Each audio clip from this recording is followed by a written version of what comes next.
একখানা আয়াতে পাক তেলাওয়াত করেছি এবং হাদিস পাক থেকেও একখানা হাদিস পাক আপনাদের সামনে উপস্থাপন করেছি। এই বিষয়ের উপরে সেটা হচ্ছে আহলে বায়ত এবং পাক পাঞ্জাতন। আহলে বায়ত এই শব্দটা আরবি শব্দ। আশা করি এর উপরে হয়তো প্রচার প্রসারণও হয়েছে, মাইকিনও হয়েছে নাকি ভাই? মাইকিনও হয়েছে। অনেকে মাইকে হয়তো এটা যদি অনেকে পড়তে নাও পারেন, ব্যানারে লিফলেটে মাইকে সবাই শুনতে পেরেছেন এই শব্দটা। কি ভাই শুনছেন কিনা? আহলে বায়ত এবং পাক পাঞ্জাতন শব্দটা আপনারা শুনছেন। তো একটা কথা আপনাদের শুরুতেই বলতে চাই, সেটা হলো আপনারা এটা কখনোই ভাববেন না যে আহলে বায়ত এই পাক পাঞ্জাতন হয়তো আমরা যারা মেদিনীপুর দরবার শরীফের মুরিদান আছি বা চিশতিয়া তরিকার মুরিদান আছি বা অন্যান্য যে কোনো তরিকার মুরিদান আছি, আমরা শুধু তরিকত পন্থীরা এই আহলে বায়ত এবং পাক পাঞ্জাতন এই শব্দগুলোর চর্চা শুধু আমরা করি, এইগুলোর জিকির আজকার নাম কাম শুধু আমরা করি না ভাই। শুধু আপনি যদি এটা ভেবে থাকেন বা বলে থাকেন তাহলে আপনি ভুলের মধ্যে আছেন। আজকে আমার আলোচনায় সেটা আপনার কাছে পরিষ্কার হয়ে যাবে। একটা কথা হচ্ছে যে ভাই, কুরআন পাক এবং হাদিসে পাক এটা কি শুধু তরিকত পন্থীওয়ালাদের জন্য বলেন নাকি সবার জন্য? ঠিক কিনা? সবার জন্য কিনা? হ্যাঁ। তাহলে সেই কুরআন এবং হাদিস পাকের মধ্যে যদি আহলে বায়ত এবং পাক পাঞ্জাতনের জিকির থাকে, তিনাদের আলোচনা থাকে, তাহলে তো আহলে বায়ত এবং পাক পাঞ্জাতন সবার জন্য হবে। আমার কথা যুক্তি আছে কিনা বলেন? যেহেতু কোরআন হাদিস এটা সবার জন্য, এই জন্য সেই কোরআন পাকের মধ্যে যেটা যেটা পালনের জন্য, যেটা পালন করার জন্য, আমল করার জন্য, যেটা জিকির করার জন্য কোরআন পাকের মধ্যে যেটা আসছে ওটা সবার জন্য, ওই আমলটা সবার জন্য। ঠিক কিনা বলেন? এরকম কোরআন পাকের মধ্যে যেটা নিষেধ আসছে ওই নিষেধটাও কিন্তু সবার জন্য। ঠিক কিনা বলেন? নিষেধটাও সবার জন্য। যেমন আমার পূর্বে হাবিব সাহেব বলে গেলেন যে আল্লাহর ইবাদতের পরে পিতা মাতার খেদমত করতে হবে, এটা কোরআন পাকের বিধান। আল্লাহ পাক কোরআনুল কারীমের মধ্যে এই বিধান জারি করেছেন, ওয়াকাদা রাব্বুকা আল্লা তা'বুদু ইল্লা ইয়্যাহু ওয়া বিল ওয়ালিদাইনি ইহসানা। খোদার ইবাদত করা এবং পিতামাতার খেদমত করা এটা প্রত্যেকের উপরে ফরজ। খোদার ইবাদত করাটাও যেমন প্রত্যেকের উপরে ফরজ, পিতামাতার খেদমত করাটাও প্রত্যেক সন্তানের উপরে ফরজ। সে তরিকত পন্থী হোক আর তরিকত পরিপন্থী হোক, কি হবে? ঠিক কিনা বলেন? তরিকত পন্থী হোক আর তরিকত পরিপন্থী হোক, পিতা মাতার খেদমত করা সবার উপরে ফরজ। তাই আমরা লক্ষ্য করি আমাদের পীর ও মুর্শিদ মেদিনীপুর দরবার শরীফের যিনি গদিনশীন ছিলেন বড় হুজুর পাক কিবলাহ কাবা, আমাদের নবী পাকের 35তম ডাইরেক্ট বংশধর ছিলেন এবং উনারই বর্তমান গদিনশীন আছেন, ওনার ভাতিজা, ওনার মায়ের শাহজাদা হুজুর পাক কিবলাহ কাবা। এনারা যখন আমাদেরকে বায়াত করেন তখন আমাদের উপরে এই নসিহত গুলো ওনারা পেশ করে থাকেন শরিয়ত মোতাবেক চলার জন্য। আমাদেরকে শরিয়ত মোতাবেক চলার জন্য আমাদের নসিহত করে থাকেন। নামাজ পড়ার জন্য, রোজা রাখার জন্য, হজ। ভাই নামাজ শরিয়তের ভিতরে না বাইরে? একটু সবাই বলেন না, ভিতরে না বাইরে? রোজা ভিতরে না বাইরে? যাকাত শরিয়তের ভিতরে না বাইরে? পিতামাতার খেদমত করা শরিয়তের মধ্যে আছে কি নাই? আছে। তো এই জন্য কিছু কিছু কোরআন এবং হাদিস পাকের যে বিধিবিধানগুলো এবং দিক নির্দেশনাগুলো, কোরআন পাক এবং হাদিসে পাকের মধ্যে যে বিধিবিধান গুলো আসছে, যেই দিক নির্দেশনা গুলো আসছে, এগুলো কিন্তু সবার জন্য সমান, ঠিক কিনা ভাই? হ্যাঁ, এগুলো হুকুমের দিক থেকে সবার উপরে সমান, আইনগত দিক থেকে সবার উপরে সমান, কিন্তু দেখা যায় যে পালনের দিক থেকে তারতম্য, ঠিক কিনা বলেন? আমাদের দেশের মনে করেন, আমাদের দেশের একটা সংবিধান আছে, আছে কি নাই? আমাদের বাংলাদেশের একটা সংবিধান আছে, একটা আইন শাস্ত্র। সংবিধানটা কি ভাই?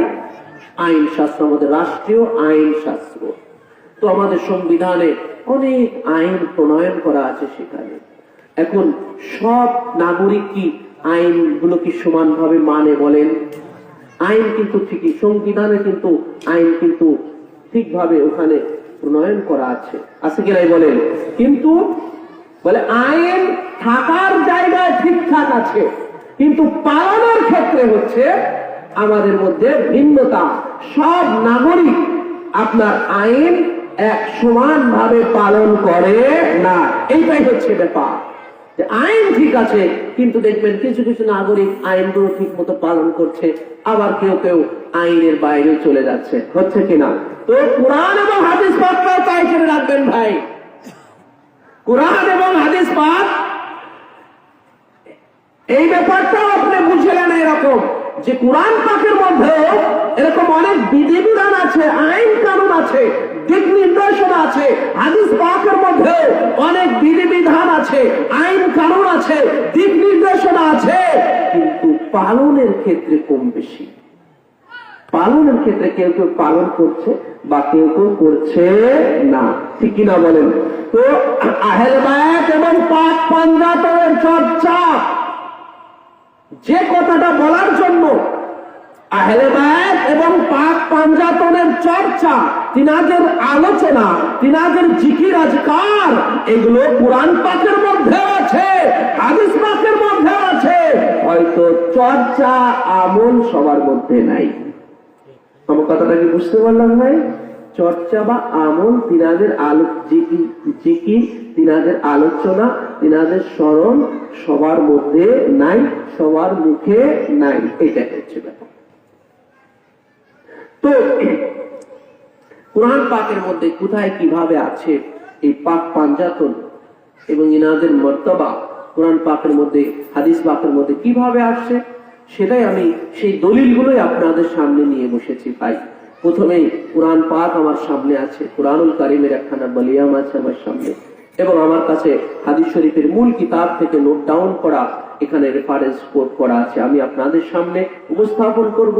যদি আপনাদের সেই ধৈর্যের পরীক্ষাটা আমি পাই, আশা করি হয়তো আপনারা ধৈর্যের পরিচয় দিবেন আমাদের এই সংক্ষিপ্ত পরিসরে, সংক্ষিপ্ত সময়ে। আমি কুরআনুল কারীমের সূরা আল ইমরানের 61 নম্বর আয়াত পাকখানা আপনাদের সামনে তেলাওয়াত করেছি। এই আয়াত পাকের একখানা শানে নজুল আছে, মানে অবতীর্ণের প্রেক্ষাপট। শানে নজুল হচ্ছে কোন প্রেক্ষাপটে আয়াত পাকটা নাজিল হলো, কোন প্রেক্ষাপটে এই সূরাখানা নাজিল হলো, এটাকে শানে নজুল বলা হয়ে থাকে। তো ঈসা আলাইহিস সালামের উম্মত, যাদেরকে আমরা নাসারা হিসেবে চিনি, খ্রিস্টান বা নাসারা, কোরআন পাকের মধ্যে এদেরকে নাসারা বলা হয়েছে, আমরা বাংলা ভাষায় খ্রিস্টান বলে থাকি। এদের আকীদা হচ্ছে, খ্রিস্টানদের আকীদা হচ্ছে যে ঈসা আলাইহিস সালাম হচ্ছে আল্লাহর পুত্র। নাউজুবিল্লাহ মিন যালিক, সবাই নাউজুবিল্লাহ বলবেন। এটা হচ্ছে এদের বিশ্বাস, আকীদা। কেন? যে ঈসা আলাইহিস সালামের পিতা নাই। কি নাই ভাই? ঈসা আলাইহিস সালামের কি নাই? পিতা নাই। তিনি পিতা ছাড়াই উনি দুনিয়াতে আল্লাহ পাক খোদার কুদরতে উনি চলে এসেছেন। এটা খোদা পাকের ইচ্ছা, খোদার কুদরত, খোদার ইচ্ছা হয়েছে, ওটাই হয়েছে। আল্লাহ পাক যেভাবে চান সেটাই হয়ে যায়, ঠিক কিনা বলেন? ওইভাবে হয়ে গেছে। হযরতে মারিয়াম আলাইহিস সালাম ছিলেন ঈসা আলাইহিস সালামের আম্মা। উনি মসজিদে আকসা, বাইতুল মুকাদ্দাস মসজিদে আকসা, ওইটার খাদেমা ছিলেন। উনি হাম্মাম খানায় গোসল করছিলেন। ইতিমধ্যে জিবরাইল আলাইহিস সালাম যুবকের বেশে ওনার গোসলখানায় প্রবেশ করে নিয়েছেন। মরিয়ম আলাইহিস সালাম বললেন যে আল্লাহকে ভয় করো, হে যুবক, হে পুরুষ, আল্লাহকে ভয় করো। উনি চিনতে পারেন না যিনি জিবরাইল আলাইহিস সালাম আসছেন, যুবকের সুরাতে আসছেন।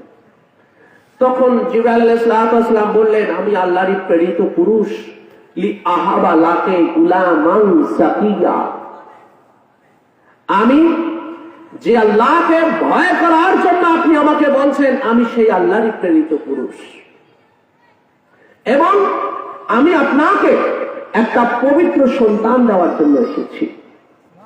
ওনার তখন শাদী মুবারক হয়নি। বললেন লি আহাবা, নিজের কথাটা বললেন জিবরাইল আলাইহিস সালাম, যে লি আহাবা, আমি দেওয়ার জন্য, লি আহাবা লাকে, আপনাকে, আমি আপনাকে দেওয়ার জন্য। কি দেওয়ার জন্য? গুলামান জাকিয়া, গুলামান মানে বেটা সন্তান। গুলামান শব্দের অর্থ ছেলে সন্তান বা বেটা সন্তান, আর সেই সন্তানটা হবে জাকিয়া, পবিত্র। আচ্ছা বলেন, কোন নারীর যদি শাদী মুবারক না হয় আমাদের ইসলাম ধর্ম অনুযায়ী, সেই বিবাহ ছাড়া যদি কোনো নারীর পেটে সন্তান আসে, সেই সন্তানটা কি পবিত্র হয়? বলেন হয়? হয় না। কিন্তু মারিয়াম আলাইহিস সালামের তো শাদী মুবারক হয় নাই, কিন্তু তারপরে জিবরাইল আলাইহিস সালাম এসে বলছেন যে আমি আপনাকে একটা পবিত্র সন্তান, ছেলে সন্তান দেওয়ার জন্য এসেছি। তখন উনি বললেন যে এটা কি করে সম্ভব, আমাকে তো কোনো পুরুষ স্পর্শই করে নাই।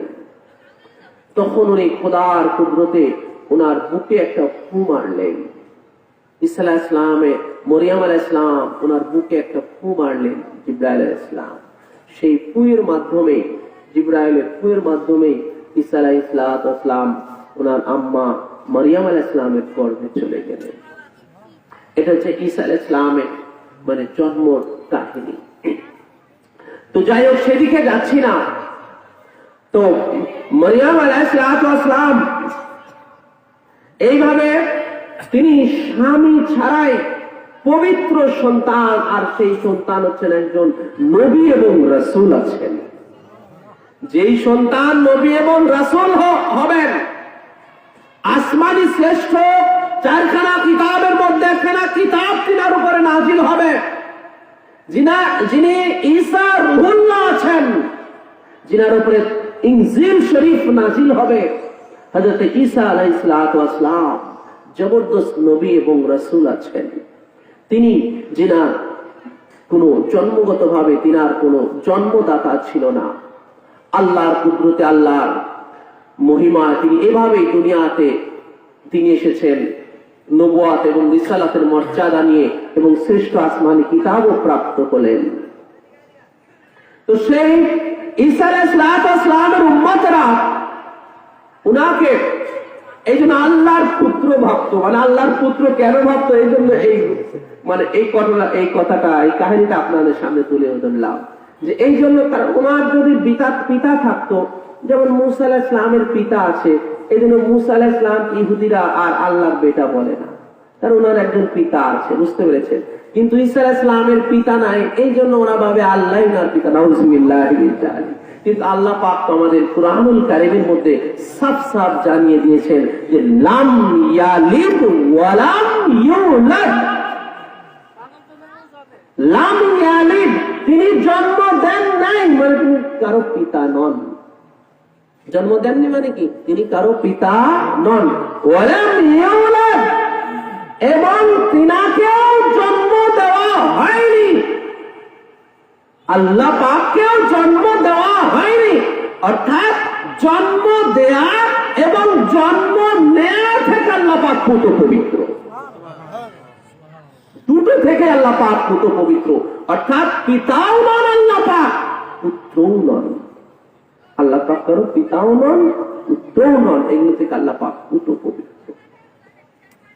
কিন্তু এরপরেও এই খ্রিস্টানেরা ঈসা আলাইহিস সালামকে এটা ভাব, তো হুজুরে পাক সাল্লাল্লাহু আলাইহি সাল্লামের জামানা ঈসা আলাইহিস সালাম তো আমাদের নবীর আগের নবী ছিলেন, আমাদের নবীর আগের নবী ছিলেন ঈসা আলাইহিস সালাম। তো ওনার অনেক উম্মত হুজুরের জামানা পর্যন্ত চলে আসছে। তো এরা অহরহ হুজুরের দরবারে আসেন, হুজুরের কাছে অহরহ আসেন, এই খ্রিস্টানেরা আসেন, এসে হুজুরের সাথে তর্ক লাগাই দেন। কি করেন ভাই? হুজুরের সাথে তর্ক লাগাই দেন। হুজুরকে বলেন যে আমাদের নবী আল্লাহর পুত্র, নাউযুবিল্লাহ। হুজুরকে কাছে এসে বুঝছেন এইভাবে খুব বড় বড় গলায় বলতে লাগে, আমাদের নবী আল্লাহর সাথেই সম্পর্ক। কিন্তু আমার নবী আল্লাহর এই কোরআন পাকের এই আয়াত পাকগুলো তাদের শোনায় দিলেন যে তোমরা যে দাবি করতেছো এটা ভুল।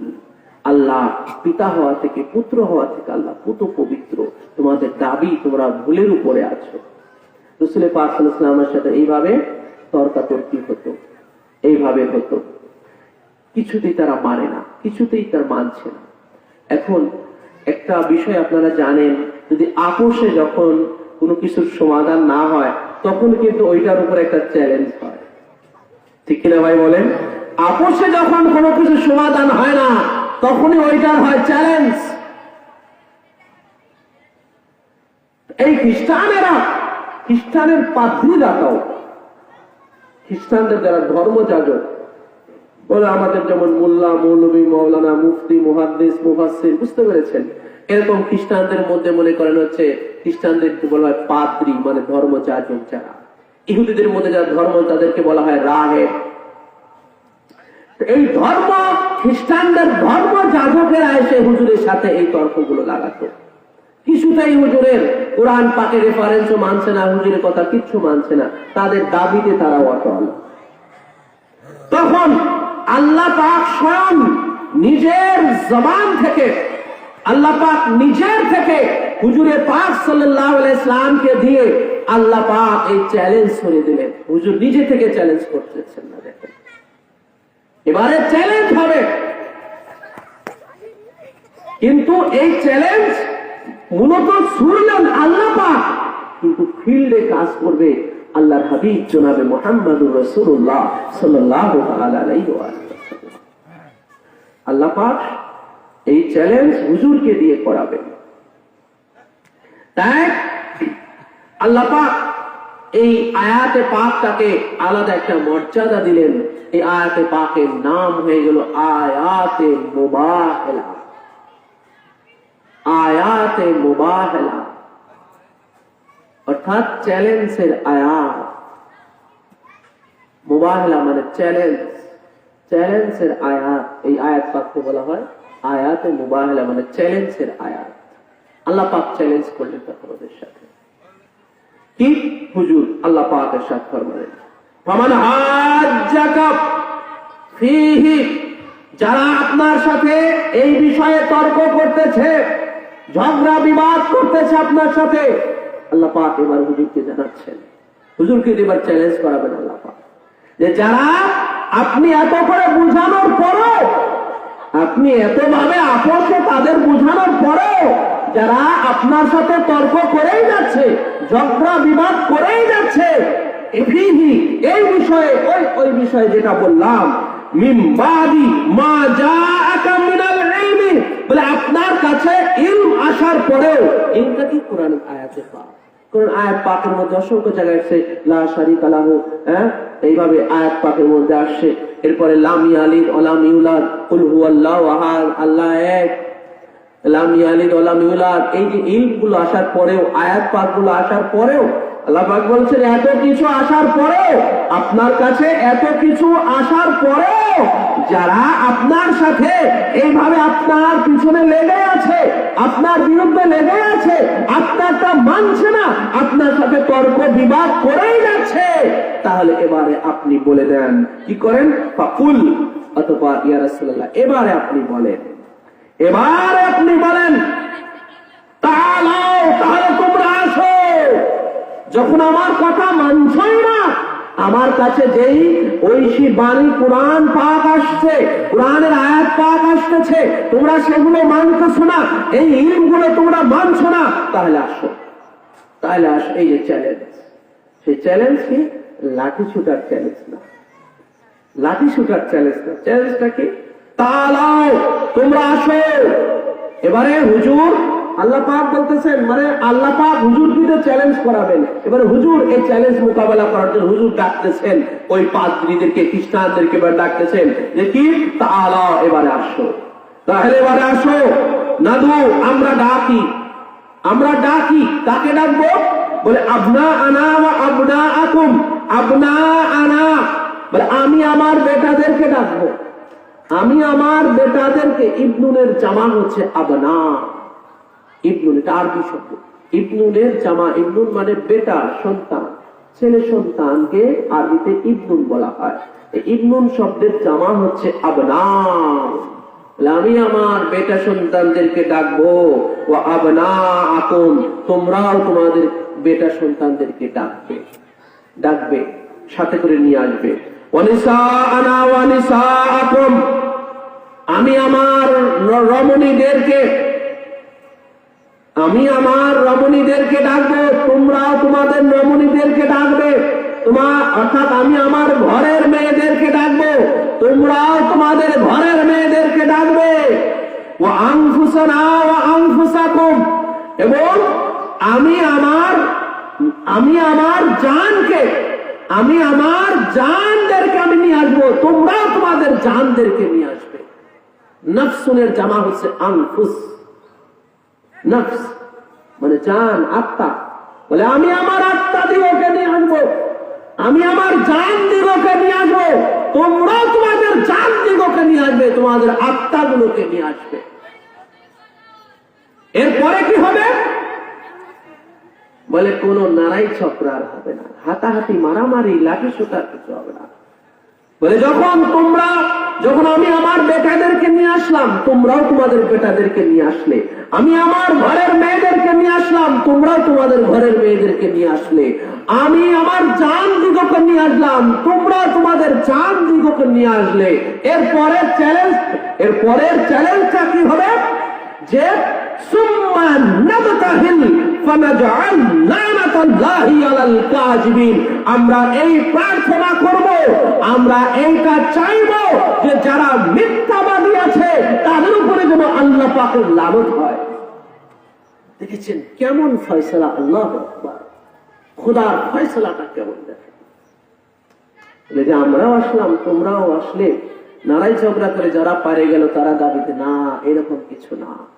বলে আমার কাছে যে ইলম এসেছে যে ঈসা আলাইহিস সালাম আল্লাহর পুত্র নন, আর তোমরা যেটা দাবি করতেছো যে তিনি আল্লাহর পুত্র, নাউযুবিল্লাহি মিন যালিক। বলে যে কেউ একদল তো সত্যবাদী আর একদল তো মিথ্যাবাদী, ঠিক কিনা বলেন? বলে দুটোই তো আর সত্য হতে পারে না, দুটোই তো মিথ্যা হতে পারে না, একটা সত্য আছে আর একটা মিথ্যা আছে। তো ঠিক আছে, যদি তোমাদের দাবিতে তোমরা সত্যবাদী হও তাহলে তোমাদের তো ভয়ের কিছু নাই। তাহলে আসো আমরা আল্লাহর লানত প্রত্যাশা করব যে যারা মিথ্যাবাদী আছে, লানাতুল্লাহি আলাল কাযিবিন, যারা তাদের দাবিতে মিথ্যাবাদী তাদের উপরে আল্লাহর লানত হবে। আসো, কারণ তোমরাও তো আল্লাহকে বিশ্বাসী আছো, খ্রিস্টানরা তো আল্লাহকে বিশ্বাসী আছে, আল্লাহকে মানে, ঠিক কিনা বলে? কারণ তারাও নবীর উম্মত, তারাও রাসূলের উম্মত, তারাও আসমানি কিতাবের অনুসারী, তো তারা তো অবশ্যই আল্লাহ পাককে মানে। আল্লাহ পাককে যদি মেনে থাকে, আল্লাহকে যদি তাদের বিশ্বাস থেকে থাকে, তাহলে তারা আল্লাহর লানতের উপরে তো বিশ্বাস আছে, আছে কি নাই? যে আল্লাহ মিথ্যাবাদীর উপরে আল্লাহর লানত হবে, এই বিশ্বাস তাদের আছে কি নাই? আছে। এই জন্য এই চ্যালেঞ্জ মোকাবেলা হলো। যখন তাদেরকে এই চ্যালেঞ্জ জানিয়ে দেওয়া হলো, তো রাসূল পাক সাল্লাল্লাহু তাআলা আলাইহি ওয়াসাল্লাম তিনি আসলেন, হুজুর আসলেন, খোলা ময়দানে হুজুর আসলেন। তো এই তাফসিরে ভাই, এই আয়াত পাকের তাফসিরে আমি আপনাদের সামনে এই সহিহ হাদিস পাক থেকে এই কুরআনের আয়াতের তাফসির একদম সহিহ হাদিস পাক থেকে আপনাদের সামনে তুলে ধরছি। কুরআন পাকের তাফসির হবে সহিহ হাদিস শরীফ দিয়ে, সহিহ হাদিস শরীফ দিয়ে কুরআন পাকের তাফসির। যে যখন রাসূল পাক সাল্লাল্লাহু আলাইহি ওয়াসাল্লাম আল্লাহ পাক বলতে বললেন যে আমি আমার বেটা দিগকে নিয়ে আসবো, আমি আমার মেয়েদেরকে নিয়ে আসবো, আমি আমার জান দিগকে নিয়ে আসবো, তো হুজুর কাকে কাকে নিলেন? হুজুর কাকে কাকে নিলেন, এই আয়াত পাক থেকে পাক পাঞ্জাতন সাবিত হয়ে যাবে। দেখেন, একটা আয়াত পাক থেকে আমরা এতগুলো ঘটনা জানতে পারতেছি, এবং পাক পাঞ্জাতন কারা আছেন, তাদের মর্তবা কি, কুরআন পাকে তাদের কিভাবে তাদের জিকির আসছে, কুরআন পাকের মধ্যে তাদের কথা কিভাবে আসছে, সেটা একটা আয়াত পাক থেকে আপনাদের কাছে আজকে প্রমাণ হয়ে যাবে। এই আয়াত পাকের শানে আপনি যে কোনো তাফসীর গ্রন্থ বের করেন, আমি কোনো তাফসীরের নাম বললাম না, যে কোনো তাফসীর বলেছি, যে কোনো তাফসীর আপনি বের করেন যে এই আয়াত পাকের তাফসীরে কাদের নাম বলা হয়েছে, কাদের কাদের নাম বলা হয়েছে। আচ্ছা, এই গেল। এরপরে সহিহ হাদিস, এটা এই হাদিস তিরমিজি, মুসলিম শরীফ, সিয়াসিত্তার দ্বিতীয় কিতাব, অর্থাৎ মুসলিম শরীফ, বুখারী শরীফের পরে যে কিতাব মুসলিম শরীফ, মুসলিম শরীফের মধ্যে এই হাদিস পাকখানা রয়েছে, এবং মিশকাত শরীফের 568 পৃষ্ঠার মধ্যেও এই হাদিস পাকখানা রয়েছে। আবার বলছি, মিশকাত শরীফের 568 পৃষ্ঠার মধ্যেও এই হাদিস পাকখানা রয়েছে। মূল মিশকাত, যেটা আরবি মূল কিতাব বলিও, যেটা আলিয়া মাদ্রাসা বলেন, কওমি মাদ্রাসা বলেন, খারিজি মাদ্রাসা বলেন, দেওবন্দ বলেন, ভারতের খবর নেন, সব জায়গাতে সর্বপ্রথম আগে এই মিশকাত শরীফের দার্স দেওয়া হয়, পড়ানো হয়। সেই মিশকাত শরীফের মধ্যেও এই হাদিস পাকখানা পাক্কা পাক্কি রয়েছে। রাবী হচ্ছেন হযরত সাদ ইবনে আবি ওয়াক্কাস রাদিয়াল্লাহু তাআলা আনহু। হযরত সাদ ইবনে আবি ওয়াক্কাস তিনি বলছেন যে লাম্মা নাযালাত হাযিহিল আয়া, যখন এই আয়াত পাকখানা নাজিল হলো, কোন আয়াত, নাদু আবনাআনা ওয়া আবনাআকুম, এই যে সূরা আল ইমরানের এই 61 নম্বর আয়াতে পাক যখন নাজিল হলো, এই আয়াত পাকখানা আপনাদের সামনে অনুবাদ সহ আমি আপনাদের সামনে তুলে ধরলাম। এই আয়াত পাকখানা যখন নাজিল হলো, সাদ ইবনে আবি ওয়াক্কাস রাদিয়াল্লাহু তাআলা আনহু বলছেন, যখন এই আয়াত পাকখানা নাজিল হলো, তখন দাআ রাসূলুল্লাহ সাল্লাল্লাহু আলাইহি ওয়া সাল্লাম, আল্লাহ রাসূল ডাকলেন, আল্লাহ রাসূল ডাকলেন।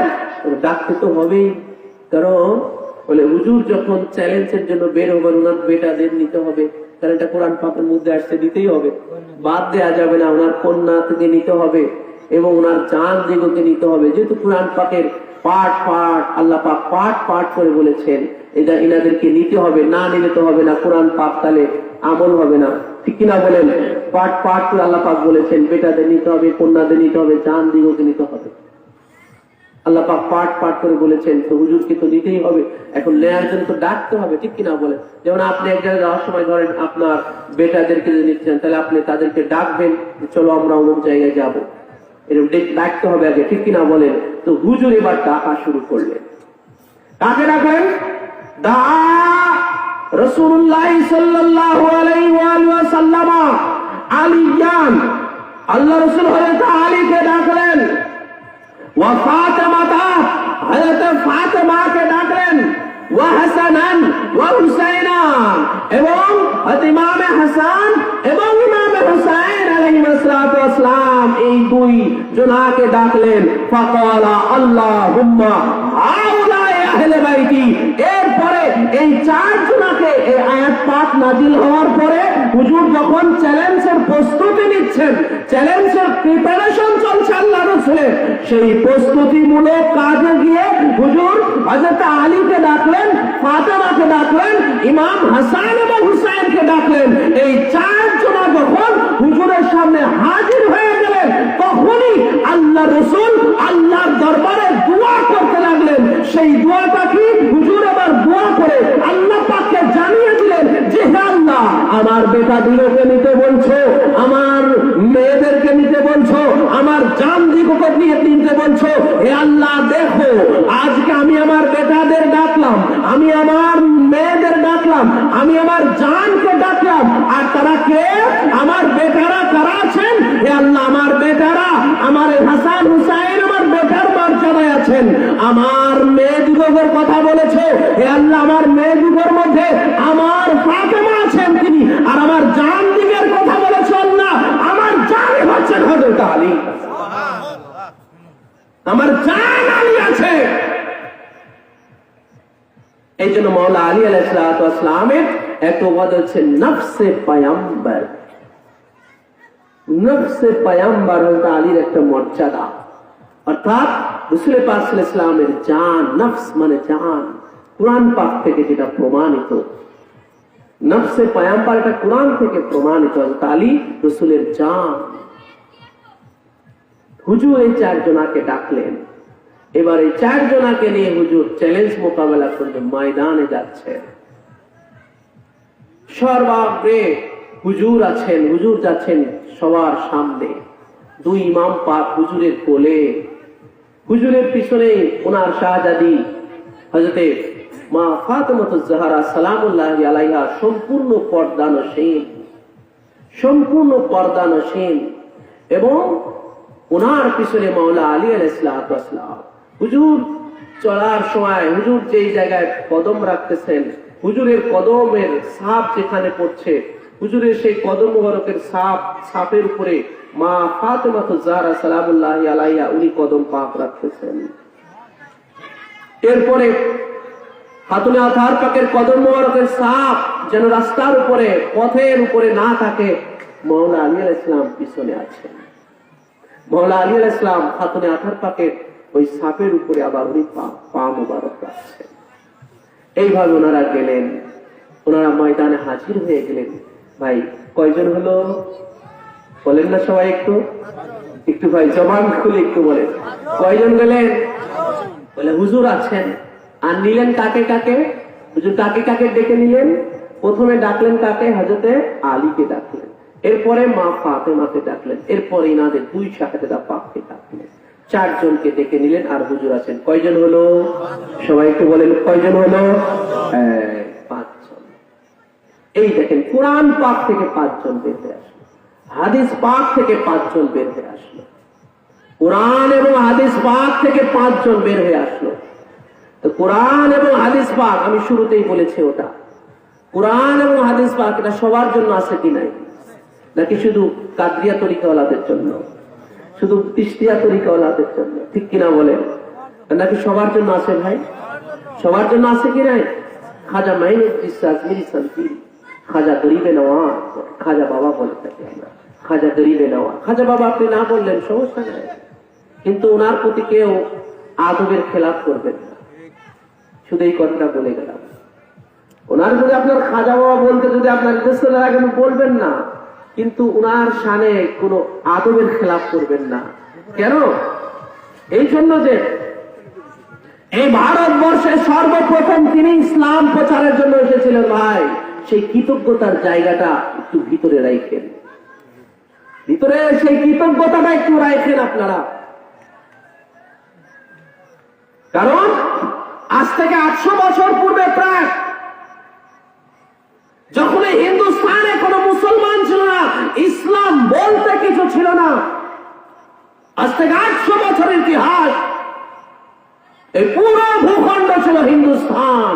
ঠিক তবে ঠিক আজকে তো ভাই, আজকে আমাদের বাংলাদেশ এই তো মনে করেন যে কয় বছর হলো? 50 বছর না? হ্যাঁ ভাই 50 বছর, 50 বছর তো পালিত হলো ভাই আমাদের বিজয় দিবস 16 ডিসেম্বর। এই গত 16 ডিসেম্বর আমরা 50তম বিজয় দিবস পালন করেছি আমরা, ঠিক কিনা বলে? 50 বছর হয়েছে আমাদের বাংলাদেশ হয়েছে। এর আগে আমরা পাকিস্তানের মধ্যে ছিলাম 1947 সালে। 1947 সালে বঙ্গভঙ্গের সময় এই আপনার হিন্দুস্তান পাকিস্তান আলাদা হয়েছে, ঠিক কিনা বলেন? এরপরে আপনার 71 সালে পাকিস্তান আবার ডিভিশন হয়ে গেল, ওইদিকে পাকিস্তান ওই খন্ড রয়ে গেল, আমরা বাংলাদেশ হয়ে গেলাম, ঠিক কিনা বলেন? কিন্তু 800 আসমান থেকে আসে নাই, যারা এই হিন্দুস্তানি অধিবাসী ছিল, তিনার বুজুর্গি দেখে, তিনার মহানত্ব দেখে, তিনার শ্রেষ্ঠত্ব দেখে, তিনার কারামত দেখে এই পথহারা অধর্ম থেকে এই ইসলাম ধর্মে কায়েম হয়েছিল। না, এই লক্ষ লক্ষ মুসলমান হয়েছিল। আমাদেরও পূর্বপুরুষেরা ওই ওনারই অবদানে, ঠিক কিনা বলেন? আমাদেরও পূর্বপুরুষেরা। ভাই আর এখানে এতগুলো মানুষ আছেন, একটা লোক হাত তুলে বলতে পারবেন যে আমার পূর্বপুরুষেরা আরো বংশোদ্ভূত? কেউ বলতে পারবেন ভাই আমিও পারবো না, আমিও পারবো না। তার মানে কি আমাদের পূর্বপুরুষেরা কিন্তু এই হিন্দুস্থানি বংশোদ্ভূত ছিল, ঠিক কিনা বলেন? তার মানে তারা ইসলামে এক সময় ছিল না। আমি আপনি কয় পুরুষের কথা বলতে পারবো বলেন? এই বাস্তবতার জায়গায় বিচার বিশ্লেষণ করে না। আজকে আমরা খাজা বাবা শুনলে আমরা কথাটা নাক শিখতাই। খাজা বাবা বলতে কিন্তু আমরা একজনকে ইঙ্গিত করি, আর কাউকে না। তিনি হচ্ছেন খাজা গরিবে নামাজ সানজিল আজমিরি। বুঝতে পেরেছেন? খাজা এটা ওই দোকানের ওই খাওয়ার খাজা না। খাজা এটা একটা ফার্সি শব্দ। বুজুর্গ ব্যক্তিদের সাথে, আল্লাহর ওলিদের সাথে এই শব্দটা ব্যবহার করা হয়। বুঝতে হবে ভাই, বুঝাটাই হচ্ছে জ্ঞানীর পরিচয়। না বুঝে তুচ্ছ তাচ্ছিল্য করে, এটা অজ্ঞানের পরিচয়, অজ্ঞানের পরিচয়। এই জন্য খাজা গরিবে নওয়াজের কাছে আমরা চিরঋণী আছি যে ওনারই অবদানে আমাদের পূর্বপুরুষেরা এই ইসলাম এসেছে, ঠিক কিনা বলে? তাই আজকে আমরা জন্মসূত্রে মুসলমান। আমি যত বড় মৌলানা হই না কেন, যাই হই না কেন, আজকে আমরা জন্মসূত্রে মুসলমান হয়েছি, ওনার অবদান আছে। তো ওনার সেই অবদানের কাছে তো ভাই আমাদের এতটুকু কৃতজ্ঞতা থাকা উচিত, ঠিক কিনা বলেন? এতটুকু কৃতজ্ঞতা আমাদের থাকা উচিত। কিন্তু সেই কৃতজ্ঞতাটাকে উপেক্ষা করে ওনার সামনে যদি আমরা আরো তুচ্ছ তাচ্ছিল্য করি, তাহলে কিন্তু এই না কৃতজ্ঞ হয়ে যাবো আমরা, অকৃতজ্ঞ। আল্লাহ পাক অকৃতজ্ঞ পছন্দ করেন না। মূল আলোচনায় আবার চলে আসি। এই পাক পাঞ্জাতন কুরআন সে আয়া, হাদিস পাক সে আয়া। আমরা যে পাক পাঞ্জাতন শব্দটা বলে থাকি, এটা ফার্সি শব্দ। কি শব্দ ভাই? ফার্সি শব্দ। পাক পাঞ্চ তন, তিনটা শব্দের যৌগিক রূপ। পাক হচ্ছে পবিত্র, পাঞ্চ হচ্ছে পাঁচ, আর তন হচ্ছে দেহ বা বডি, অর্থাৎ পবিত্র পাঁচজনা।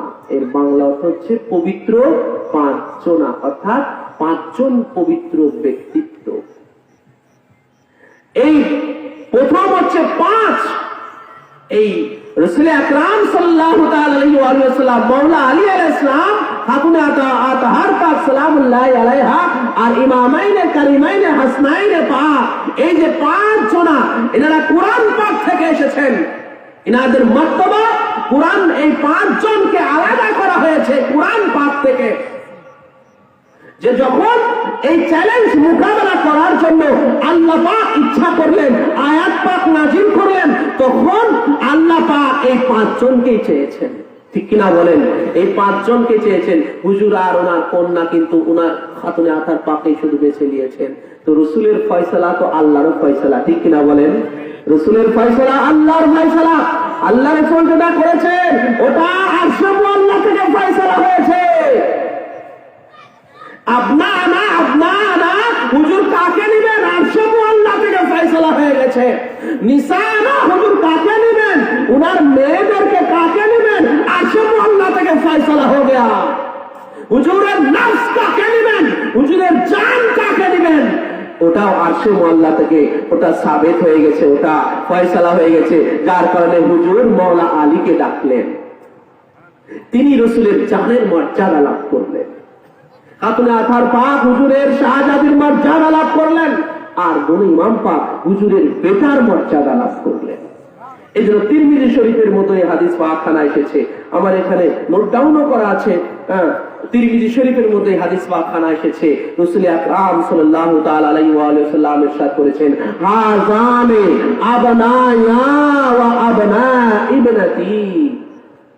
হুজুর বলেছেন, হাযানে এই দুই জনা, ইমাম হাসান এবং হুসাইন, এই দুই জনা, আবনায়া এই দুইজনা আমার বেটা আছেন, এই দুইজনা আমার বেটা, ওয়া আবনা ইবনাতি, এরপরে আমার মেয়েরও বেটা আছে। তো হুজুর আগে নিজের বেটা বলেছেন ভাই, হুজুর আগে হাসান হুসাইনকে নিজের সন্তান, নিজের বেটা বলেছেন, এরপরে বলেছেন যে এরা আমার মেয়েরও বেটা আছে। তো হুজুর ইমাম হাসান এবং হুসাইন হুজুরের বেটা আছেন, এটা কুরআন পাক থেকে প্রমাণ হয়েছে। কুরআন পাক থেকে ইমাম হাসান এবং হুসাইন হুজুরের বেটার মর্যাদা লাভ করেছে। আল্লাহ রাসূল তো ভাই প্রথমে কুরআনের কথাই বলবেন নাকি? বলেন, আগে তো কোরআনের কথাটাই বলবেন হুজুর নাকি? কোরআনের কথাটাই আগে বলেছেন যে হাসান হুসাইন আমার বেটা আছে, এরপরে আমার মেয়েরও বেটা আছে। এই যে দেখেন 5 জন পাক পাঞ্জাতন পবিত্র 5 জন, আমরা 5 জনকে আগে পেলাম কিনা বলেন? 5 জনকে আমরা পেয়ে গেলাম। আল্লাহ রাসূল, মাওলা আলী, খাতুনে আতার পাক এবং 2 ইমাম পাক, এই 5 জনকে আমরা পেয়ে গেলাম। তো এই 5 জনের সাথে আমরা প্রথমে কি ব্যবহার করছি? পাক। কি ব্যবহার করছি ভাই? পাক শব্দটা আমরা ব্যবহার করছি। দুনিয়াতে জেনে রাখবেন, মুহাম্মদ আর আলে মুহাম্মদ ছাড়া কারো সাথে পাক ব্যবহার হয় না, হবেও না। কেন? যে কোরআন পাক থেকে ফয়সালা হয়ে গেছে। কোরআন পাক এবং হাদিস পাক থেকে দুটোটার ফয়সালা হয়ে গেছে, যেই ফয়সালাটা আমি এখন আপনাদের সামনে পেশ করব। এই যে মুহাম্মদ এবং আলে মুহাম্মদ, ইনারা যে পাক, সত্তাগত ভাবে ইনারা পাক আছেন, সৃষ্টিগত ভাবে মুহাম্মদ এবং আলে মুহাম্মদ পাক আছেন। এটা কোরআন এবং হাদিস পাক থেকে প্রমাণ হয়ে গেছে, ফয়সালা হয়ে গেছে। আল্লাহর কালামে এবং বাস্তব ঘটনাতেও। এই যে রজব মাস, আজকে কয় তারিখের রাত বলেন তো? রজব মাসের আজ কয় তারিখের রাত? 28। কারণ গতকাল 27 রজব গেছে, ঠিক কিনা বলেন? গতকালকে রাত কোন রাত গেছে? লাইলাতুল মিরাজ। আল্লাহু আকবার। যেই রাতে সেই মিরাজের ঘটনার আল্লাহ পাক স্বয়ং নিচে মিরাজের সেই হুজুরের সেই মিরাজ শরীফের ঘটনা কোরআন পাকের মধ্যে উল্লেখ করতে গিয়ে আল্লাহ পাক স্বয়ং নিজে সুবহানাল্লাহ বলেছেন। সূরা বনী ইসরাঈলের ভাষা, সূরা বনী ইসরাঈলের শুরুতেই প্রথম আয়াত পাকের মধ্যেই আল্লাহ পাক মিরাজের বর্ণনা করতে গিয়ে, তাহলে দেখেন কত বড় আশ্চর্যজনক ঘটনা মিরাজের ঘটনা। কারণ আমরা আশ্চর্য কোনো কথা শুনলেই আমরা যেটা বলি সুবহানাল্লাহ বলি, ঠিক কিনা বলেন? আল্লাহ পাক ঘটনা, আমরা ঘটনা শোনার পরে সুবহানাল্লাহ বলি, আর আল্লাহ পাক ঘটনা বলার আগে সুবহানাল্লাহ বলতেছেন। আল্লাহ সুবহানাল্লাযী আসরা বিআবদিহি লাইলাম মিনাল মাসজিদিল হারাম ইলাল মাসজিদিল আকসাল্লাযী বারাকনা হাওলাহু লিনুরিয়াহু মিন আয়াতিনা ইন্নাহু হুয়াস সামিউল বাসীর। মিরাজের বর্ণনা আল্লাহ পাক করেছে। এই গত রাত্রে হয়ে গেছে, আমি সেদিকে যাব না, কারণ মিরাজের বর্ণনা করলে আবার ওই দিক রাত কেটে যাবে। তো আজকে হচ্ছে রজব মাসের 28 তারিখের রাত। এই রজব মাসে আহলে বায়তের যিনি প্রথম সদস্য হযরত আলী কারামাল্লাহু ওয়াজহুল কারীম, হুজুর আহলে বায়তের পরিচয় দিতে গিয়ে সর্বপ্রথম হযরত আলীর কথা বলেছেন। আলীর নাম নিয়েছেন আগে আল্লাহ রাসূল। তো সেই মাওলা আলী, ওনার জন্ম কোথায় হয়েছে আপনারা জানেন তো? মাশাআল্লাহ, খোদ কাবা ঘরের ভিতরে ওনার জন্ম হয়েছে। ওনার পবিত্র বেলাদতের মুহূর্তে ওনার আম্মা জান হযরত ফাতেমা বিনতে আসাদ, আম্মার নামও ছিল ফাতেমা। হযরত আসাদের কন্যা হযরত ফাতেমা, উনি কাবা ঘর তাওয়াফ করতে আসলেন। বুঝতে পারলেন আমার সন্তান জন্ম দেওয়ার সময় হয়ে গেছে। তখন আল্লাহ পাককে ডাকলেন, খোদার তরফ থেকে গায়ে আওয়াজ আসলো, হে ফাতেমা, তুমি আমার ঘর কাবার মধ্যে প্রবেশ করে দাও। ওনার সম্মানে কাবার দেয়াল ফেটে গেল, সেই ফাটার মধ্য দিয়ে তিনি প্রবেশ করে দিলেন।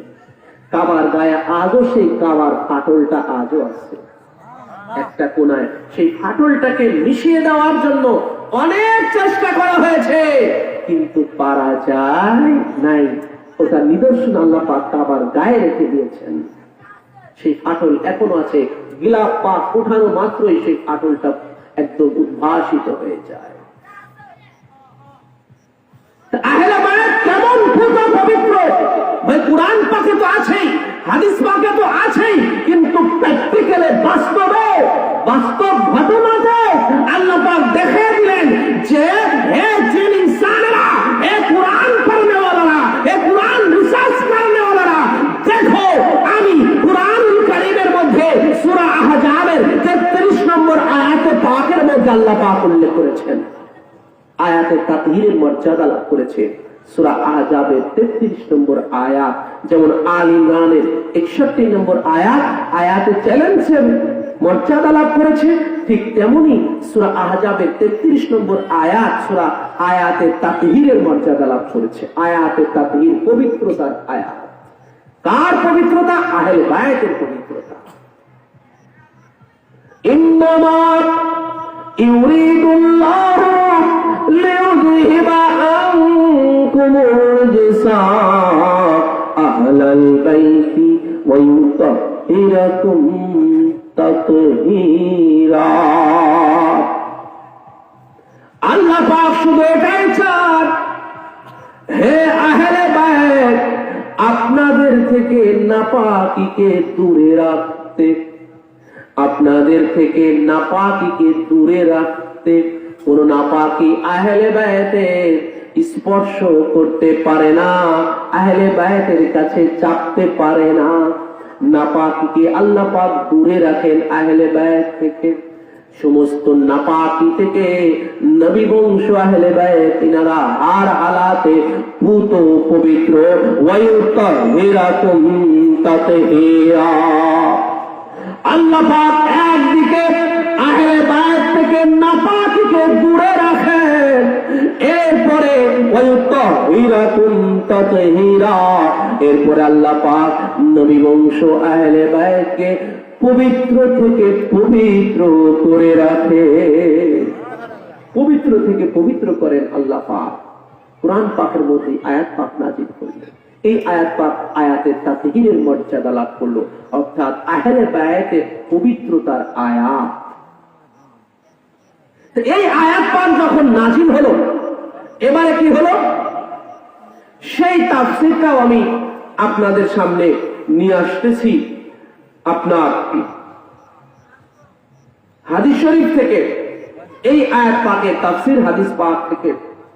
এই হাদিস তিরমিজি শরীফ মানাকিবে আহলে বাইত নবী সাল্লাল্লাহু আলাইহি ওয়াসাল্লামের দ্বিতীয় খণ্ড, তিরমিজি শরীফ দ্বিতীয় খণ্ডের 219 পৃষ্ঠার মধ্যে এই হাদিস পাকখানা এসেছে, এবং মিশকাত শরীফের মধ্যে এই হাদিস পাকখানা রচিত হয়েছে।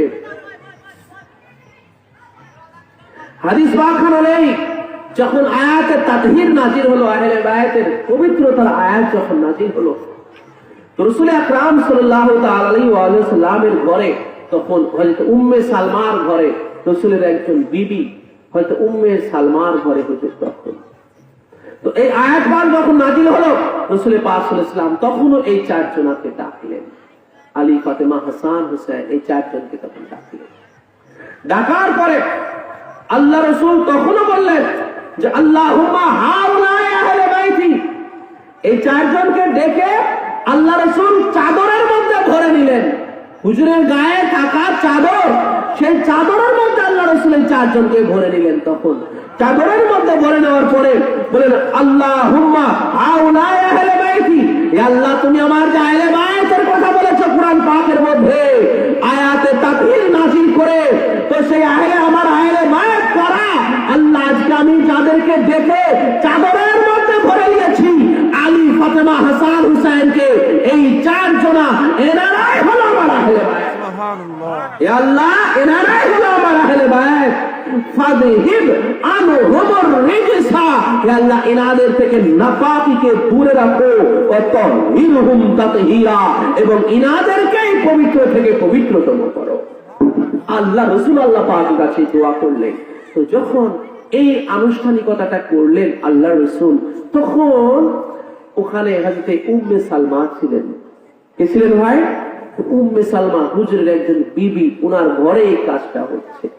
তখন উম্মে সালমা আসলেন, এসে বললেন কলাত কলাত উম্মু সালমা। হয়তো উম্মে সালমা তখন বললেন যে ওয়ানা মাহুম, ইয়া রাসূলুল্লাহ আমিও কি ইনাদের সাথে আছি, আমি কি আহলে বায়াতের সাথে আছি, বা আমি কি চাদরের ভিতরে আছি, এর ভিতরে আসতে পারি? এইভাবে তিনি একটা দাবি রাখলেন উম্মে সালমা হুজুরের বিবি। তখন আল্লাহ রাসূল বললেন যে ওয়ালা আনতা আলা মাকানিকি ওয়া আনতা ইলা খায়র, যে হে উম্মে সালমা তুমি তোমার পজিশনে আছো, তুমি তোমার জায়গাতে আছো, তুমি কল্যাণের উপরে আছো। হুজুর এই দুটো কথা বললেন যে তুমি তোমার জায়গাতে আছো, তুমি কল্যাণের উপরে আছো, তুমিও ভালোর উপরে আছো। কিন্তু হুজুর এই দুটো কথা বলে এটাই বুঝাই দিলেন যে কিন্তু তুমি ইনাদের সাথে নাই, তুমি তোমার জায়গাতে আছো। তুমি রাসূল পাক উম্মুল মুমিনিন আছেন, তিনি হুজুরের সব বিবিরা উম্মুল মুমিনিন আছেন, মুমিনদের মা আছেন, ঠিক কিনা বলেন? হুজুরের বিবি আছেন উম্মুল মুমিনিন, অনেক মর্যাদা আছে তিনাদের অনেক মর্তবা আছে, কিন্তু আহলে বায়াতের ভিতরে নয়, এটা আলাদা। এটা শুধু আলী, ফাতেমা, হাসান, হুসাইন আর ওনাদের থেকে কিয়ামত পর্যন্ত যারা থাকবে, ঠিক কিনা বলেন? কিয়ামত পর্যন্ত আহলে বায়াত থাকবে। হাউজে কাউসারে গিয়ে হুজুর বললেন, হাউজে কাউসারে গিয়ে বলে আমার আহলে বায়াত এনারা হাউজে কাউসারে গিয়ে আমার সাথে মিলিত হবে। এই যে কোরআন আর আহলে বায়াত আল্লাহ রাসূল লিখে গেলেন, খুম্বে গাদিরের পারে গিয়ে এই হাদিস বাম বর্ণনা করলেন আল্লাহ রাসূল, ইন্নী তারাকতু ফীকুম সাকালাইন, আমি তোমাদের মধ্যে দুটো ভারী বস্তু রেখে যাচ্ছি। হে মানব জাতি, আমি তোমাদের মধ্যে দুটো ভারী বস্তু রেখে যাচ্ছি। মাইন তামাসসাকতুম বিহি, যদি তোমরা এই যুবকে আঁকড়ে ধরে থাকো কখনো গোমরাহ হবে না। তাওয়াল্লাহি ওয়া ইকরাতি আহলা বাইতি, বলে আল্লাহর কিতাব কুরআনুল কারীম এবং আমার আহলে বায়াত লা ইয়াতাফাররাকা, বলে এই দুটো কখনো আলাদা হবে না। কোরআন এবং আহলে বায়াত কখনো আলাদা হবে না। এটা রাসূলের বাণী, রাসূলের হাদিস, রাসূলের কথা যে কোরআন আর আহলে বায়াত কখনো আলাদা হবে না। কিন্তু ভাই আমরা আলাদা করে ফেলেছি। আমরা তথাকথিত উম্মত মুসলমানেরা কোরআন থেকে আহলে বায়াতকে আমরা আলাদা করে ফেলেছি। আজকে শুধু আমরা কোরআন নিয়ে চলছি, আজকে শুধু আমরা কোরআনের স্লোগান দিচ্ছি, আহলে বায়াতের স্লোগান নাই। ভাই শুধু হুজুর কি শুধু কোরআন রেখে গেলেন?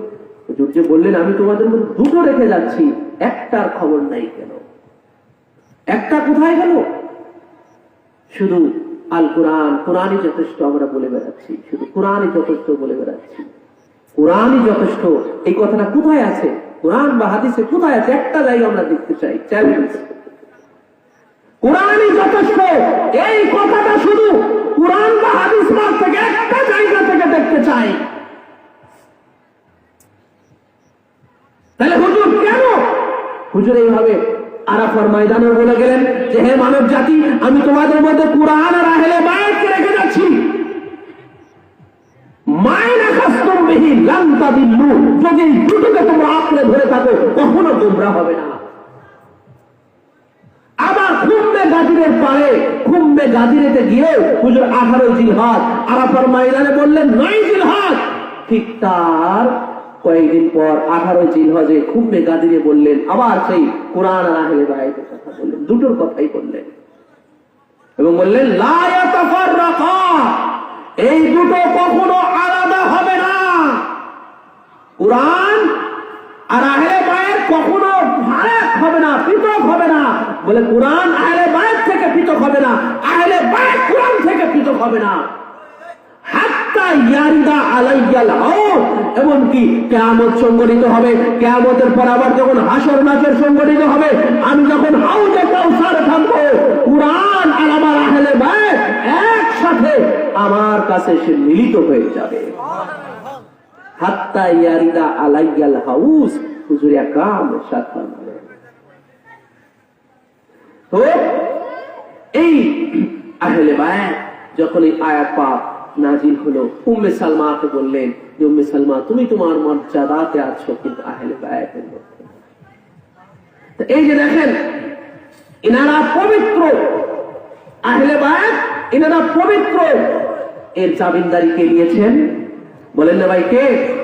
স্বয়ং কে বলেন? স্বয়ং আল্লাহ পাক এই জামিনদারি নিয়েছেন। ওই তো হীরা কুমতা তো হীরা।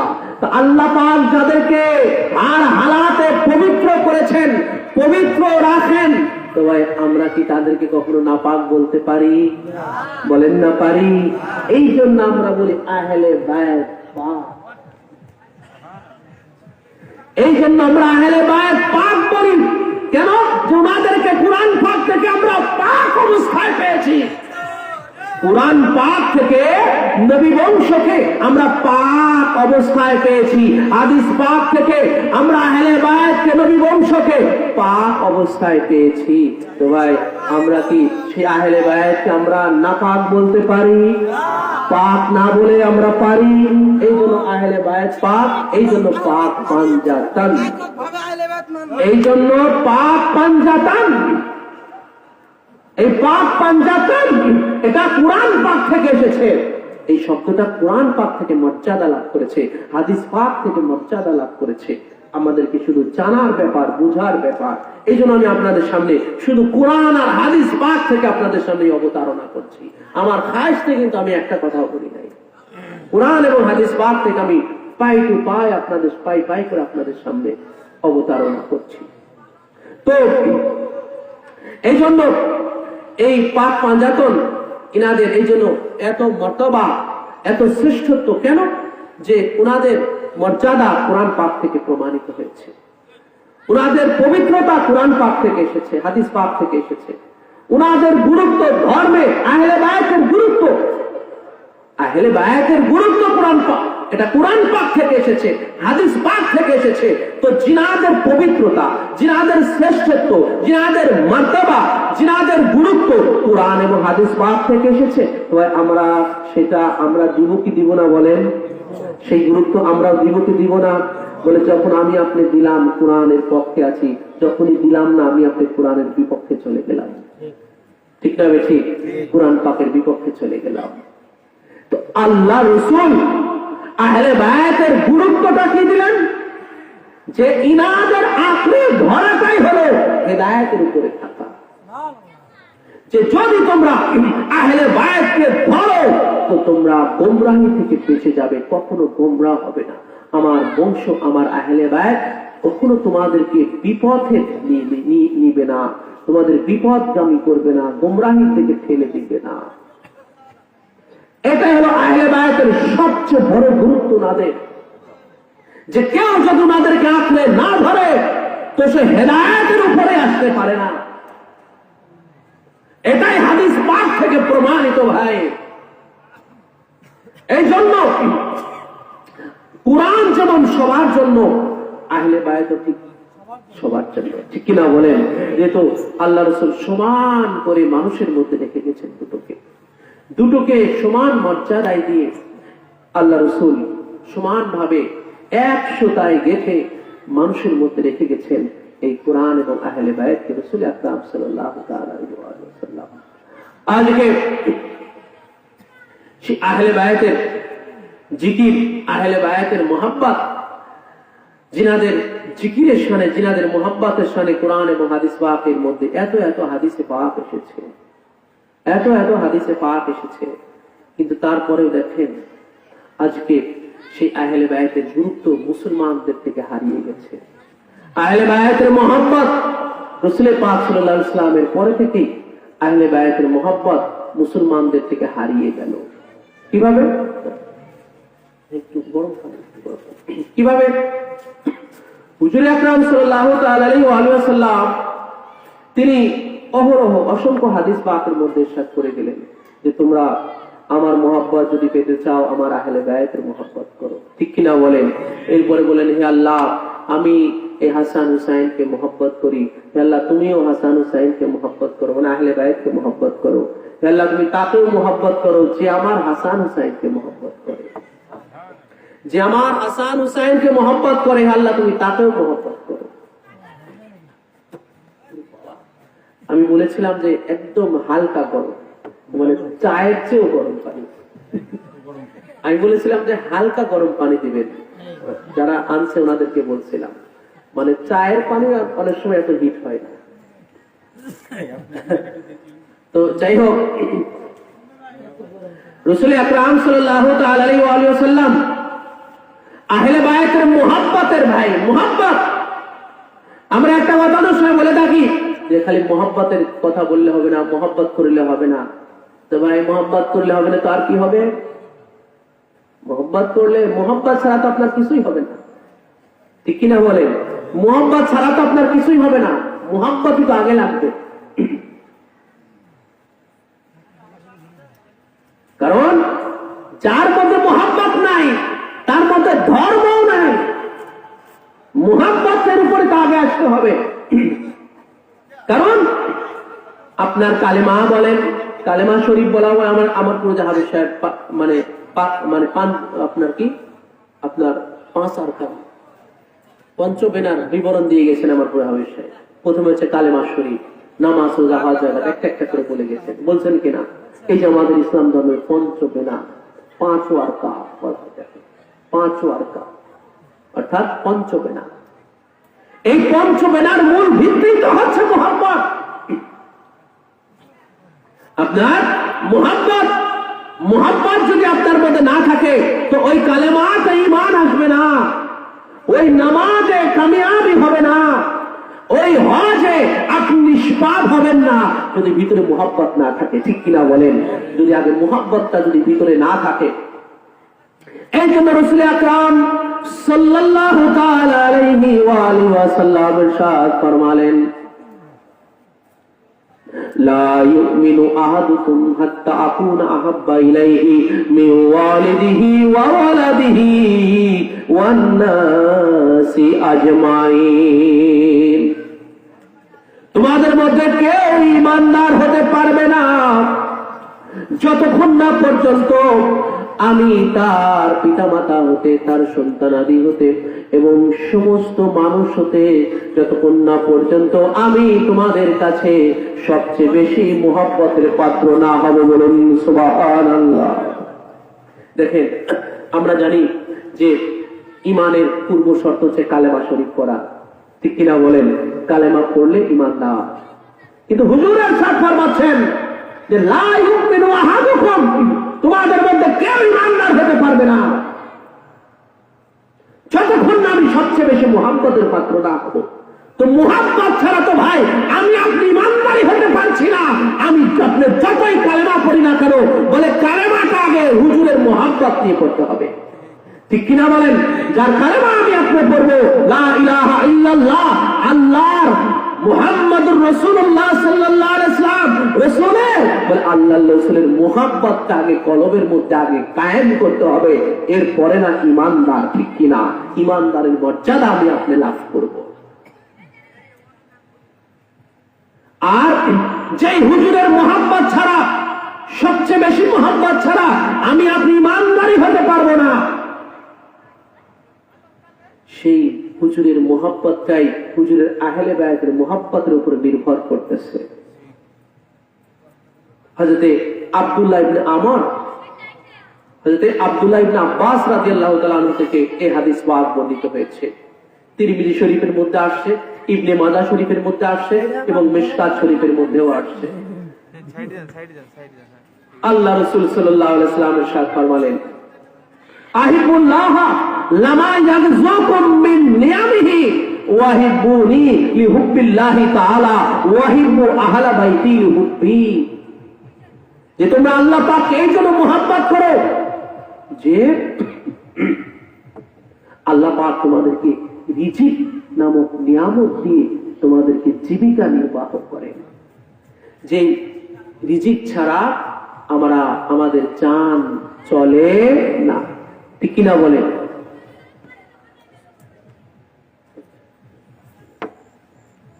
ভাই রিজিক ছাড়া আমাদের জান চলবে। রিজিকটা আমাদের দেন কে? সবাই বললেন না? যে রিজিক আল্লাহ পাক দিচ্ছেন তার নামটা একটু বলেন না সবাই ভাই? আল্লাহ পাক আমাকে আপনাকে রিজিক দিচ্ছে। তো সেই আল্লাহকে মহব্বত করতে হবে কি হবে না?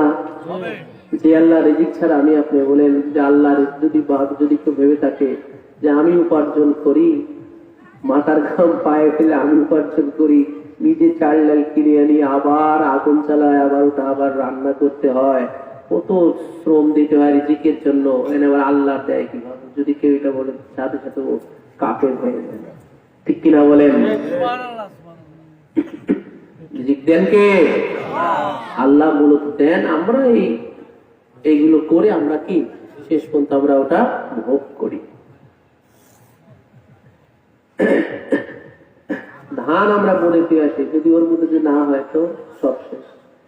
আপনি কামাই করবেন কি, কিনে আনবেন কি, আর রান্না করবেন কি, ওর ভিতরে যদি না হয়, ঠিক কিনা বলেন? তো যে ধানের ভিতরে চাল হয়, দেন কে? কোন কারিগর? আল্লাহ। তো এই জন্য হুজুর বলেছেন যে এই জন্য তোমরা আল্লাহকে কি করো? মোহাব্বত করো, যে আল্লাহ তোমাদেরকে এত কুদরতি ভাবে তোমাদেরকে রিজিক দান করেন। আল্লাহ এত কুদরতি ভাবে তোমাদেরকে রিজিক দান করেন, তোমরা সেই আল্লাহকে মোহাব্বত করো। আহিবুল্লাহ, আল্লাহকে মোহাব্বত করো তোমরা। হুজুর আমাদেরকে ভাই, হুজুর আমাদের প্রবর্তক, হুজুর আমাদের গাইডলাইনার, হুজুর আমাদের গাইডার, আমাদের পথ নির্দেশক হুজুর। হুজুরের নির্দেশনা আমাদের মানতে হবে কি হবে না? সবাই বলেন হবে কি হবে না? তো হুজুর বলছেন তোমরা আল্লাহকে মোহাব্বত করো, এই জন্য আল্লাহ তোমাদেরকে রিজিক দেন অসংখ্য মিন নিয়ামিহি, তার অসংখ্য নিয়ামত থেকে রিজিক নামক নিয়ামত। আর যে আল্লাহর মোহাব্বত ছাড়া আমি আপনি না শুকরিয়া হয়ে যাব, কাফের হয়ে যাব, ঠিক কিনা বলেন? আল্লাহর মোহাব্বত ছাড়া আমি আপনি কাফের হয়ে যাব, বলে সেই আল্লাহর মোহাব্বতের জন্য তোমরা আমি নবীকে মোহাব্বত করো। তো নবীর মোহাব্বতের গুরুত্ব কি? যে নবীকে মোহাব্বত না করলে আমি আপনি কাফের হয়ে যাব। কেন? যে নবীর মোহাব্বত ছাড়া আল্লাহর মোহাব্বত হবে না, আর আল্লাহর মোহাব্বত না হলে আমি আপনি কাফের। ঠিক কিনা বলেন? এই জন্য রাসূল আকরাম সাল্লাল্লাহু আলাইহি ওয়াসাল্লাম ইরশাদ ফরমাচ্ছেন যে তোমরা এই জন্য আল্লাহকে মোহাব্বত করো, আর আল্লাহর মোহাব্বতের জন্য আমি নবীকে মোহাব্বত করো।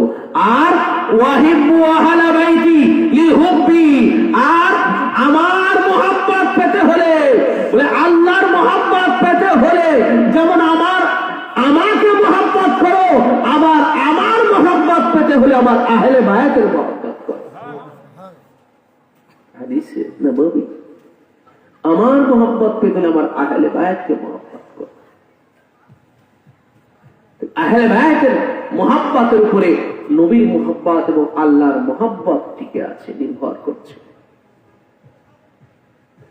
অথচ দেখেন যে আহলে বায়াতের মোহাব্বত করা এত গুরুত্বপূর্ণ, যে আহলে বায়াতের মোহাব্বত উপর আল্লাহ রাসূলের মোহাব্বত নির্ভর করছে। অথচ দেখেন ভাই যে ওই হুজুরের পর্দা নেওয়ার সাথে সাথে এই মুসলমানেরা হুজুরের এই আহলে বায়াতের মোহাব্বত থেকে তারা লাইনচ্যুত হয়ে গেল। আজকে কেন এই প্রেক্ষাপটটা আপনাদের সামনে তুলে ধরছি? এই জন্য যে আহলে বায়াতের মোহাব্বতের এত এত গুরুত্ব, সেই হুজুরের পরে থেকেই এটার মধ্যে গুণ ঢুকে গেল, এটার মধ্যে ভাঙন সৃষ্টি হয়ে গেল, এটা শেষ হয়ে গেল অধিকাংশ মুসলমানদের। কিভাবে? যে আহলে বায়াত আল্লাহ রাসূল যাদেরকে রেখে গেলেন, আলী, ফাতেমা, হাসান, হুসাইন, দেখেন তাদের পরিণতিগুলো কি হয়েছে মুসলমানদের হাতে। তাদের পরিণতিগুলো কি হলো এই মুসলমানদের হাতে, যাদের শানে কোরআন, যাদেরকে উদ্দেশ্য করে কোরআন হাদিস আল্লাহ পাক নাযিল করেছেন। যে হযরত আলী, উনাকে নামাজরত অবস্থায় বিষাক্ত তরবারি দিয়ে আঘাত করা হলো নামধারী মুসলমান দ্বারা। কোন ইহুদি এসে মারলো না, খ্রিস্টান এসে মারলো না, ঠিক কিনা বলেন? মারলো এক মুসলমান, তার নাম আব্দুর রহমান বিন মুলজিম খারিজি লানাতুল্লাহি আলাইহি। আচ্ছা বলেন তো, আব্দুর রহমান এটা কাদের নাম হয় ভাই? মুসলমান না মুসলিমের নাম? আহলে বায়াতের প্রথম সদস্য। ওনাকে মসজিদের মধ্যে নামাজরত এবং রোজা অবস্থায় 19 রমজান মুবারক, 19 রমজান ফজরের ওয়াক্তে নামাজ পড়াতে গেছেন তিনি। সেই নামাজরত পিছন থেকে সেজদায় গেছেন, পিছন থেকে বিষাক্ত তরবারি দিয়ে আঘাতের পর আঘাত করে দৌড়ে পালিয়ে চলে গেলেন। সেই আঘাতে জর্জরিত হয়ে মওলা আলী আলাইহিস সালাম 21 রমজান উনি শাহাদাত বরণ করলেন কুফাতে।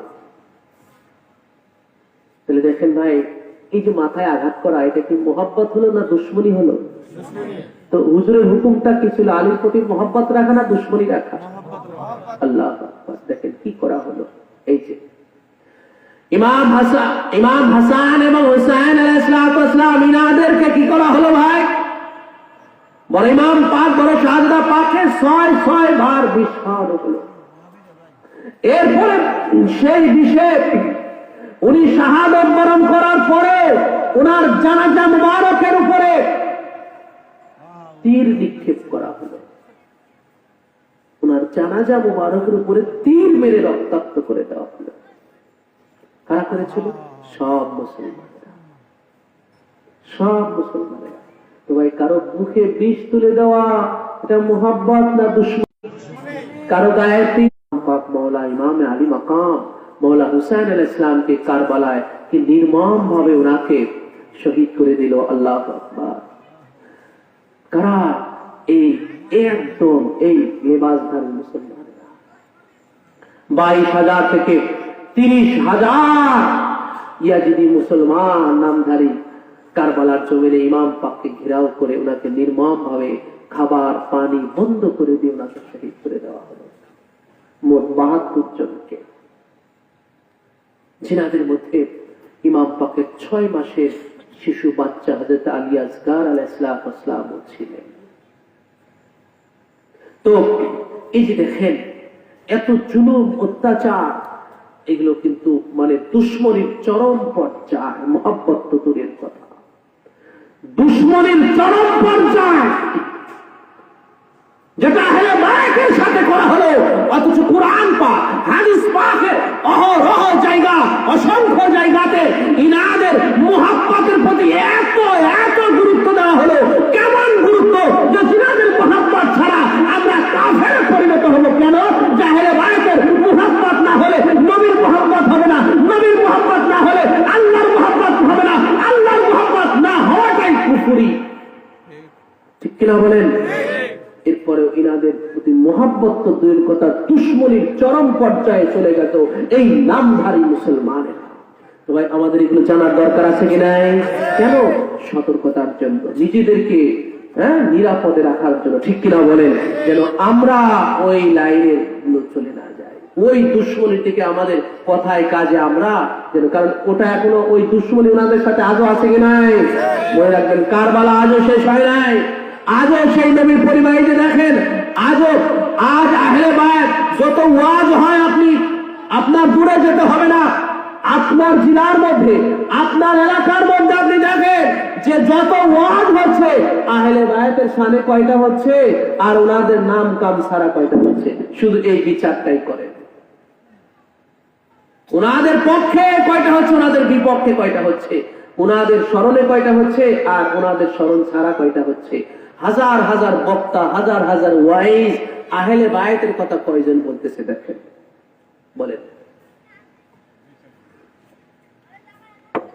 এইটাই হলো ওনাদের গুরুত্ব থেকে হটে যাওয়া, ওনাদের মোহাব্বত থেকে, জিকির থেকে হটে যাওয়াইটা হলো ওনাদের সাথে দুশ্মনী।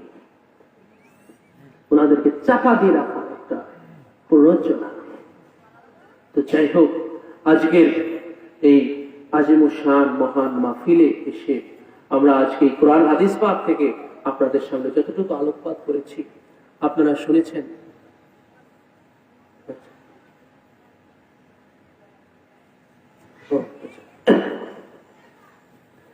আপনারা কোরআন এবং হাদিস পাক থেকে যতটুকু শুনেছেন, এর ভিতরে যদি একজন লোক যদি আপনার এই কথাগুলো আপনার হৃদয়ে গেঁথে যায়, এটা তাসির হয়, তারপর আমি মনে করবো আজকে এই মাহফিল দেওয়া সার্থক। ঠিক কিনা বলেন? একজন লোক যদি আজকে এই মহা সত্যগুলো যদি কারো হৃদয়ের মধ্যে জাগ্রত হয়ে যায়, তারপর আজকে এই মাহফিল সার্থক। এই জন্য আল্লাহ